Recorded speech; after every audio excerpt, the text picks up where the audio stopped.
You know that feeling, right? You look at your paycheck, you look at your bills, and you just kind of scratch your head, wondering why that number barely moves year after year. Maybe you get that small cost of living raise, and you feel good for about 5 minutes, and then you realize inflation just gobbled it all up. And boom, you're right back where you started. So, the big question is, why? Why does it feel like you're just running on a financial treadmill, working harder and harder, but never really getting anywhere? Well, I'm here to tell you, this isn't just bad luck. It's not just the economy. Let's just get right to the heart of it.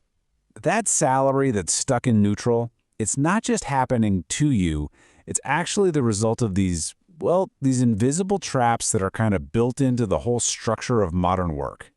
And I promise you, once you see them, you are never going to be able to unsee them again. And it all starts with the first trap, which is also the biggest one. See, most of us, we pour all our energy into just getting the job. We get in, we work hard to prove ourselves, and then we just sort of assume. We assume that if we're loyal and we do good work, we're going to be rewarded. That is a very, very expensive assumption. This belief right here, it's the foundation of the whole problem. It basically sets you up to just sit and wait for rewards that, honestly, might never show up. Why? Because the game is being played by a completely different set of rules. So let's unpack the real rules, shall we? All right, first up, let's talk about the mindset traps. These are the things we believe, the stories we tell ourselves inside our own heads that stop us from even trying to earn more. This is all about the psychology of being an employee. We're going to break down 4 key beliefs. These are the mental roadblocks that literally blind you to opportunities that are sitting right in front of your face. Think of them as the unwritten and very expensive rules of the game. Okay, now this might sound a little harsh, but stick with me. It's not personal, it's just business. Your company's #1 job is to protect its bottom line. And your salary? That's a line item on their expense sheet. They have zero financial incentive to pay you more money unless you give them one. So here's the crucial shift in thinking. When you ask for a raise, you are not being difficult. You're not being ungrateful. You are conducting a professional business transaction.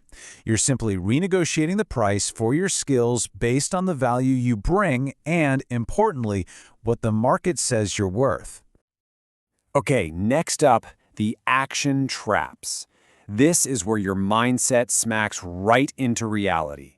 It's all about the incredibly high cost of staying comfortable and how just avoiding a little bit of friction can cost you hundreds of thousands of dollars over your career.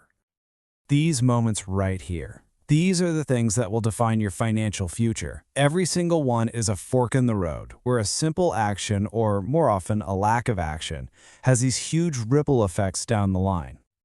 And wow, this table just lays it all out, doesn't it? Let's do the math. The loyal employee, getting those 3% raises, they're barely even treading water against inflation. But the strategic mover, the person who changes jobs every few years, they end up in a completely different financial universe. See? Staying comfortable is incredibly expensive. Just burn this number into your brain. Your biggest pay raises will almost never come from your annual review. They come from changing companies. And you want to know why? Because a new employer isn't anchored to your old, lower salary. They're buying your skills at today's market rate. And that very often means a 20, even 30% jump. Seriously, think about this for a second. When a company gives you a job offer, they have a budget for that role. And I can almost guarantee you that first number they give you is not the top of that budget. They expect you to negotiate. So if you accept it right away, you've just left thousands of dollars on the table before you've even started day one. And finally, let's talk about the strategy traps. This is all about playing the long game. See, it's not enough to just change your mindset or take a few key actions. To really, truly maximize what you can earn, you need a career strategy. These are the big picture mistakes that just put a ceiling on your growth. Failing to do these things is kind of like trying to drive across the country without a map or a GPS. I mean, sure, you might get somewhere, but it's probably not where you actually wanted to go. Oh man, this one is huge. It is such a critical mistake. If you don't know what your skills are worth on the open market, how can you possibly negotiate effectively? It's impossible. Using sites like Glassdoor, PayScale, and checking out LinkedIn is not optional. The people on the other side of the table have this data. You need it too. And this right here, this is about real career security. Sure, being the expert on your company's internal software makes you valuable to that one company.